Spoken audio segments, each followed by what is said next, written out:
Kinshasa na biso réalité ya banaki réalité ya banakino. L'enquête moko esalamaki na média moko international ba révélé Joseph Kabila pe ba proche naye ba détourna somme il y a 243 millions de dollars américains pendant 5 ans. Gouvernement a engagé pour na kofuta 398 dollars américains na huissier pe 1583 dollars américains na directeur. Voilà quelques sujets oyo toko développer une édition ya mokolo lelo ya KNB News o nazali na isengo mingi ya ko présenter les bino pe na souhaiter bino bolandi malam.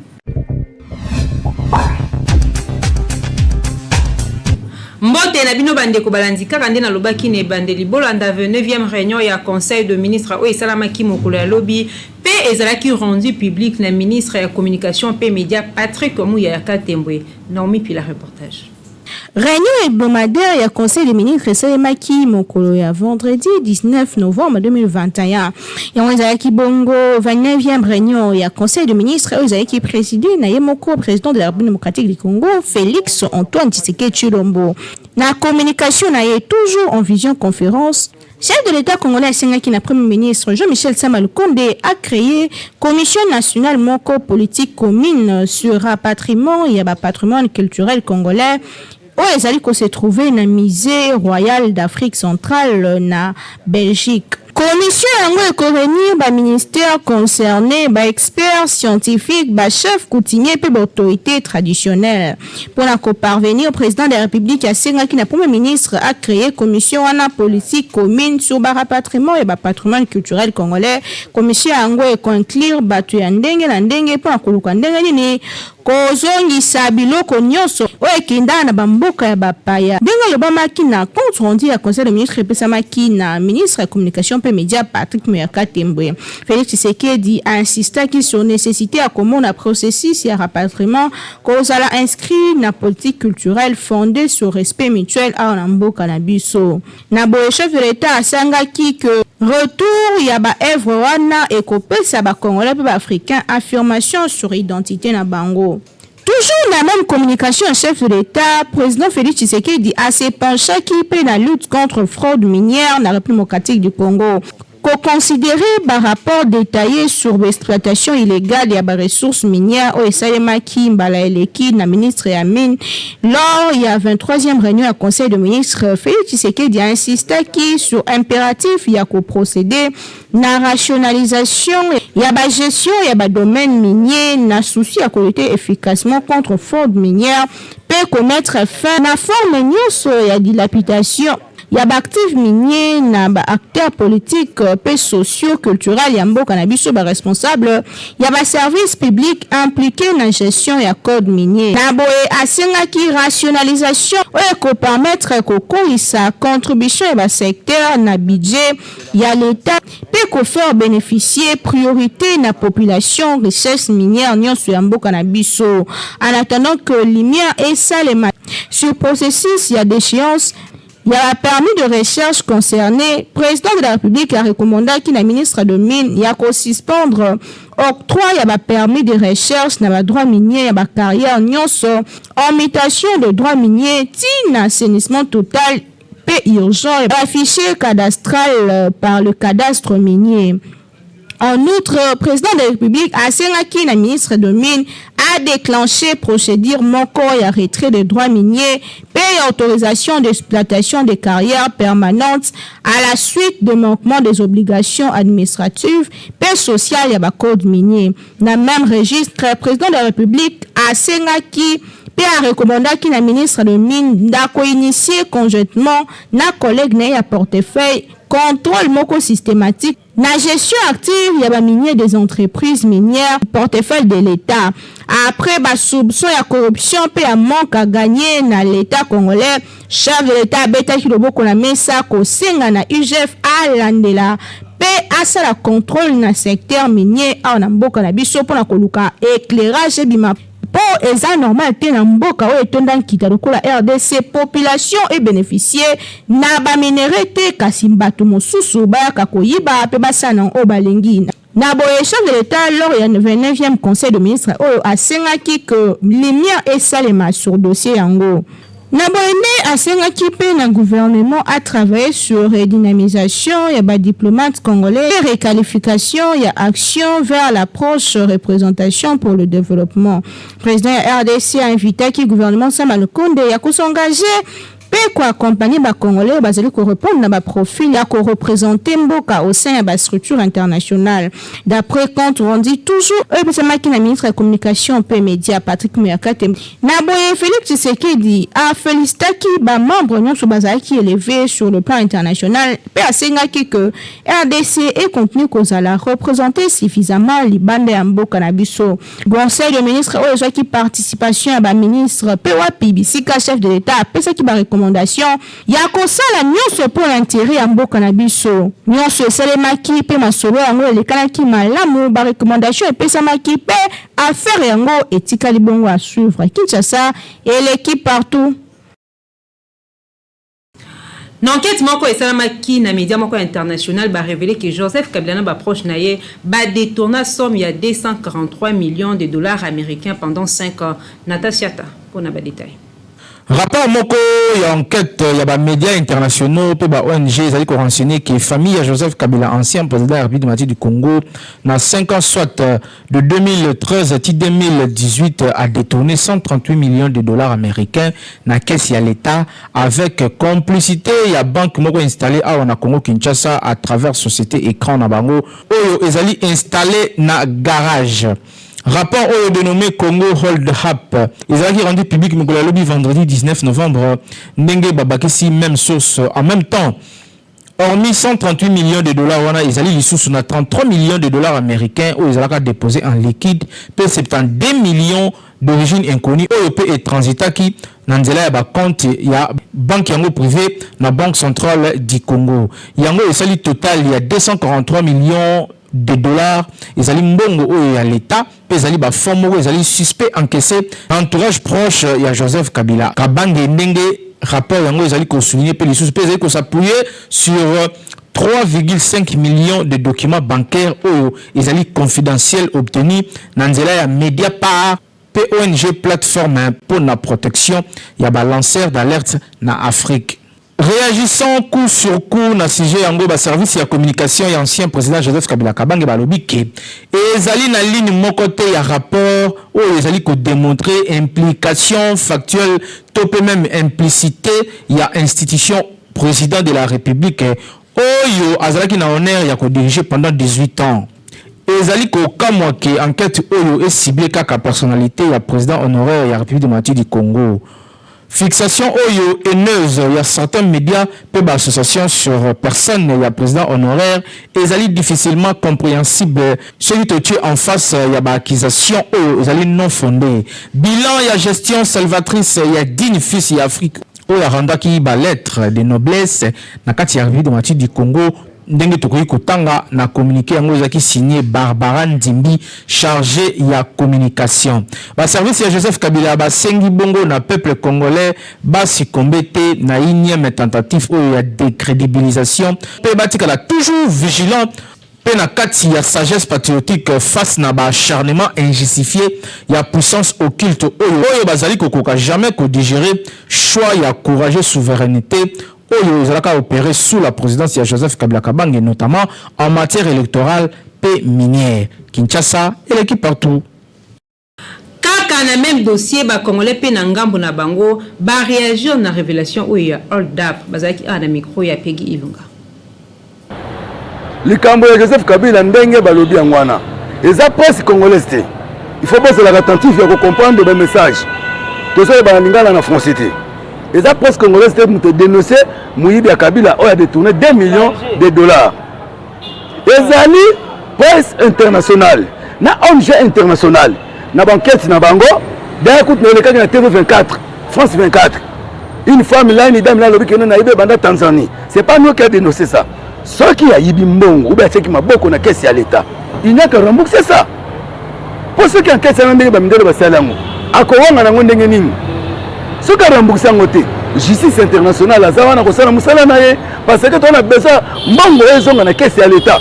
oh bato bazolela mbongo eza wapi mbongo eza ye Kabila akomi kodetourne sur mbongo ya kesi ya l'État oyo ayiba pendant 18 ans ekoki ye te na ba 2 millions kolandela yango 2 milliards de dollars kolandela yango soki ba 100 milliards yiba ekoki ye te alinga boma mboko tina suka mukokoli ya mboka communauté internationale s'il vous plaît asala musala na ye c'est la justice internationale mutakosala enquête sima muyibi wana parce que ngane na bona koloba na terme français te no détournement ça c'est à côté na koloba ezali muyibi 2 millions koko futa batu combien lobi bien ngala la na France 24 ba lobi na ye na famille na ye na nyonso bayiba ya Congo muyibi ya mbongo mbala moko akende azabotau akende se peso ko kefana wapi so akende wapi ole kabwe kombo ne ka comme Kabila seki aza c'est présent c'est tout atika bato à l'aise hein on a besoin de respirer dans ce pays c'est pas le étouffement avec le nom de Kabila il est qui lokola banquette ezo salama biso to sera bandeko ba sala enquête surtout communauté internationale je sais que bango elo moko bombama ezate bala de la ti suka to ba vérité ce qui est vraiment bongo bala de la ye si s'agit ko samba bakanga ya samba parce que mutuana ayande ko piye mboka na biso ana souci na biso ata muketa Kabila monsieur ex-président Joseph Kabila amemeli bato bazododo bagene babombe donc ye aloni nde ya mabe soki adetunaki mbongo wana relation internationale elandela ye babaka ye bakanga ye babango bakanga bango bakota boloko sikoyo ye bakozela nini soki eza bongo bakanga ye sini soki esali ke eza ye te oui ça va mais so balandi banquête ke eza ye basimba ye ndele aya na facilité ya kokanga mutu soki eza bongo babloqué bacompte wana c'est fini bazongisa yango na trésor public wana mboka base retrouver esili mutu abomi mboka atumi donc asali ya mabe ebele aloni ya mabe ebele soki eza bongo balandela ye basimba batya ye maboko presse internationale soki basali enquête est-ce que eza vrai ou faux mais biso toyebi ke non toyokaka mbongo mboka ezalaki boye mbongo mboka po biso nyonso toyebi ke non na régime ya Kabila ya ancien président na biso Kabila mbongo ebima ebele bato balia bambongo na badésordre tomona baimmeuble tongama bandako ebele na bavilla ezotongama bandako mosusu batangatanga bakombo oyo eza intel oyo eza intel soki bango baosala enquête eza mabe te basala enquête ntina suka toyeba vérité ya babiloko wana babiloko mosu ebimaka nano omoni eza mwa vade moko ebimi nano mais tomona source nango ndenge yango ekozala toyeba vrai soit azwaki mbongo ya l'État ou bien ndenge nini boye na boye communauté internationale baosala kaka mosala na bango parce que bango baza baexpert ya bamakambo wana na kati ya Afrique mpe na monde mobimba basalaka na bango yango basala yango bapesa biso suite ya bien nde biso mpe toconfirme ke te ndeko na biso to ex-président na biso akweyaki na mbeba boye wana eza makambo ya justice ya communauté internationale azali aza citoyen boloko eza mpona mutu nyonso aza na mbeba azosengaka ifo akota boloko azomérite barbo mpe na bamakambo ne asalaki banini ase retrouvaki ti amérite ayaki kobima Jean-Pierre Bemba mpe aza citoyen congolais améritaki ba 13 ans na ye kuna na kati ya CPI yo toza na ye eza mabe te soki mbebe ezali baoza mutu aza mutu akokenda kose présenter comme un citoyen akei apresente soki esengi ke aza na mbeba baarrete soki mbebe eza te bakofaire kite eya makambo ya justice ya bango bato ya likolo ndenge bango balukaka ezala ekozala mpe kaka bongo. Gouvernement a s'engagé pour na kofuta $398 américains na Wiché pe $1583 américains na directeur. Image pe commentaire n'élément oyo.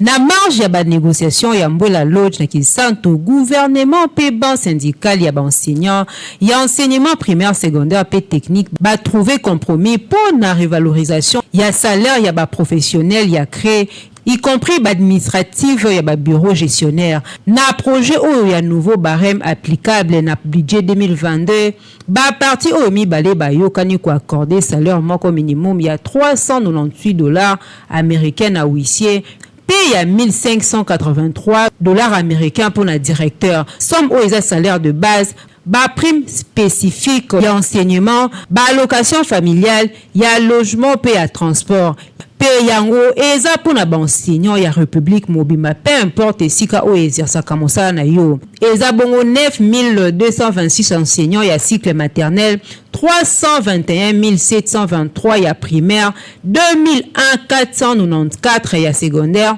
68 378 agents ya ba bureau gestionnel, pe 80 509 non payés ya ngonde et sali total ya 682 335 agents. Financement esengeli euta na taxe sur industrie ya ba redevance minière pour na ba génération future, ba fonds perçus na ba fonds d'entretien routier ya OGFREM, produit ya fréquentation ya INPP, ba redevance versée na RPTC fonds ya tourisme pe ya environnement. Pe ba reliquat ya paye ya enseignant conformément na règle ya nouveau barème.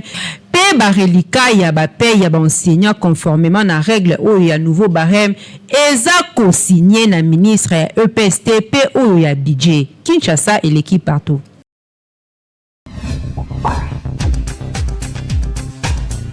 Betesco atia na marché ba chips pona mikolo pe bana bonzi melanga eza kitoko makasi pe yango ezete kama partout meka okokanga.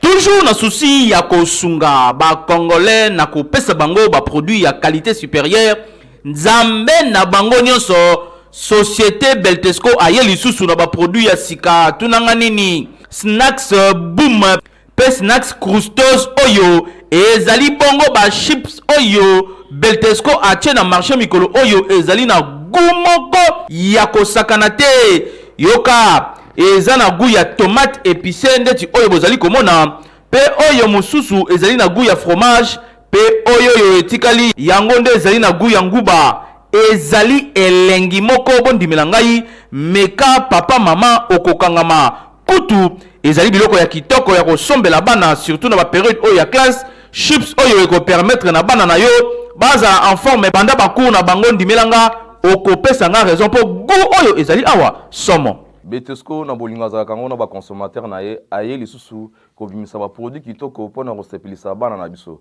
tala bana bazungi kelasi na récréation esengeli mwana lia yelo kamalunga ni na golia ezali ba snack oya Betesco oye bimisiko oye ezali ko liama kitoko makasi ndakisa tozana ba croutos oye ezali na goût ya fromage na goût ya nguba tozana ba boom oyo ezali na goût ya tomate épicée na goût ya fromage nyonso ezali ba produit Betesco ou moins na kata mesa oyo variété ya ba goût oyo ezali ko pesa posa kitoko ya kolia lisusu ozali kolia kitoko ezali ko bakisa ozali kotia elenge ezali ko bakisa ozali kolia goût ezali ko mata yango ba benga ngo croutos yango ba benga ngo boom yali ko sala ke qualité ezali sala différence na Betesco biso to ka na poto sunga poto créer appétit de consommation na bino ba consommateur ezali kotekama partout na bawenze nyonso ya ville ya Kinshasa na ba boutique ya mike ya kona bino oza mobimba kasi yebela toujours vérifiaka logo ya Beltesco mopanzi nango po soki logo ya Beltesco ezali te seke ezali mbata kasi oyo ezali na logo ya Beltesco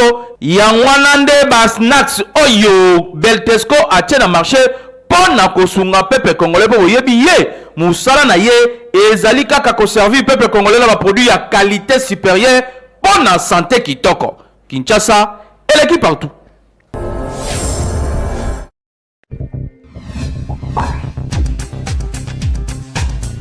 Lelo mokili ont célébré Journée internationale de l'enfance. Reportage ya Naomi Pila. Le 20 novembre, Lelo est la Journée mondiale de l'enfance. Le 20 novembre 2021, Ezali Bongo na thème Fêtons ensemble la Journée mondiale de l'enfance. Le 20 novembre, Ezali anniversaire de la Convention internationale des droits de l'enfant adoptée le 20 novembre 1989 par l'Assemblée générale des Nations Unies chaque année partout dans Mokili Mobimba. Célébrer qu'à l'occasion journée en pour les enfants et les jeunes de prendre le pouvoir peut corridorer monde en bleu. Pour faire respecter droit na bango, crise ya COVID-19 ezali prouvé à tel point que ezali moi pas si ko fêter ensemble kasi batu na batu bisika bazali ezali journée ya ko faire attendre mingongo ya bana na ba sujet ezali ko concerner bango, c'est-à-dire que éducation, ba droit la bango, lutte contre discrimination, pe na ba konyoso ya mokili bana bazana esika na bango.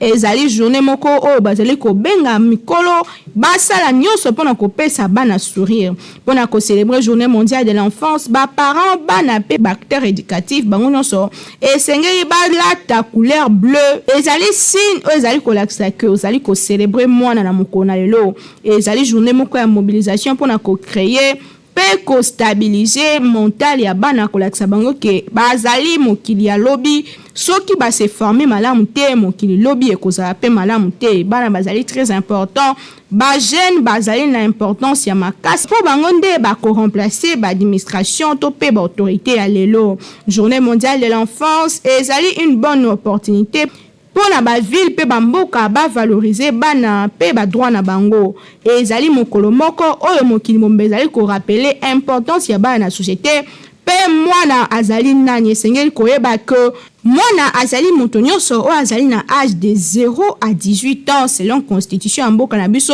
kasi oyo alekisi 18 ans et azali toujours na charge ya baparents na ye, c'est-à-dire atangaka to pe avandaka ndaka baparents ye pe azali mwana. Ezali bongo selon ba âge 0 à 6 ans, 6 à 10 ans, 11 à 15 ans, 16 à 18 ans, puis 19 à 26 ans, bangonde bazali considéré le kola bana, c'est-à-dire que ceux qui mona alekisi 26 ans et qui azali toujours chez les parents wana, bon que les combo pe journée à lelo intéressé était. Kinshasa et l'équipe partout.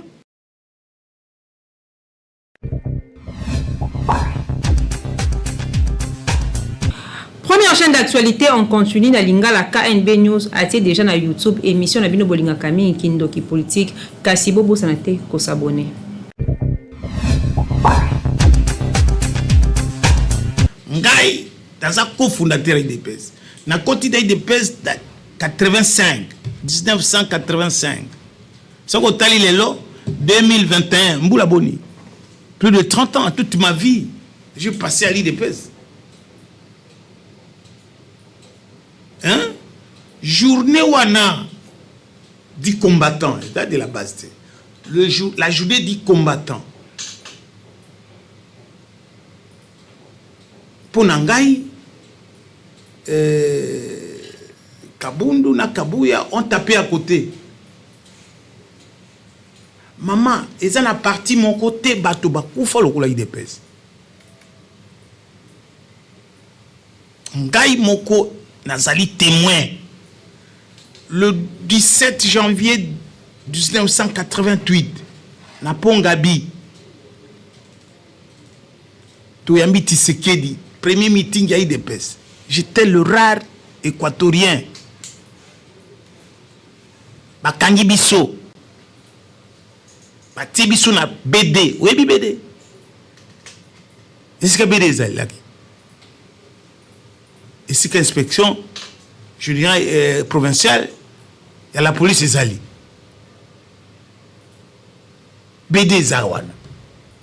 Moutazala qui wana colonel ici à comment général. Azu peut retraite ya nangawana. Bakangi biso. Tout ça les 3 mois wana. Bakasaya ebele.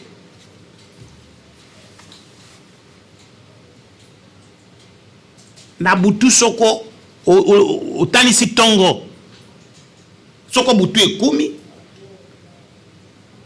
soko butu komi na ba 20 ba 1h du matin 2h okosambela kaka tongo etan tango bakobimisa yo bimi okei esika okei ebanité. Les gens payaient de prix makila ya bato mokolo moko tozanga na président bisumba lokola tovanga na mesa na ebisi président moni mesa yo vandi wana vandi na kiti wana makila ya bato ezipio moto poazwa yo oza protéger na makila ba congolais o ekufa bakufa sala mosala po o sepelita makila wana ngana kanisi mokolo wana Kabuna Kabuya basengele kinde ba poser première pierre il y a construction monument de sang des combattants péris au cours du combat. Vous participez à la journée, hein? C'est-à-dire, et ça la mémoire de la bataillon sur la koufa, monument ya bataouana, batiewana, pour la génération ekoya, et mon accueil, symbole wana. Déjà organisé journée moko batbaye, ça déjà. C'est-à-dire, ngai, ce qu'on a zomuna batondi bazoleka. C'est la première fois ngai na mona Tshisekedi daza. Pour la première fois, Makili Miso Etanguy Etienne. Mon collègue Maki Batou na permanence. Na moi na 12 ans. Batandi Bibembe Boye. Première fois na mona Etienne a vendu. Il n'en revenait plus. Azim soir à Longoli Missoni pour les cas côté à Jeb de Fleurs 12 morts Bibembe 12 na ya mwana moke etandami mokolo mona ezali ko pona ngai ezali po ya ko seka bato bakufa pe bato bakufa makila bato wana il faut elanda bato yo. Puis il avait fallu mon colomona pas poser première pierre pour passer la monument ya bateau la journée du combattant pas poser la première pierre parce que bateau bayaka otala ndeng monument wana est à la référence il y a la journée du combattant. Vous remarquez que comme une souka édition la biso ya mokolo ya lelo samedi 20 novembre 2021 nazaki na plaisir ya ko présenter les bino kasna bo santé ko pesa merci na confiance pe fidélité bozo pesa na KNB News pe na pesi merci na équipe technique pe rédactionnelle ou basaki musa ki toko na sima caméra tozaki bongo na papa Timothée Kayembe pe régie simama ki toujours na Timothée Kayembe na réalisation ya Nathan Siata toujours na coordination ya Grand Lion ya communication Jimmy Mukende Chimanga ngana bino to kutani mikolo ezali koyaka na souhaiter bino kimia na mabota na bino.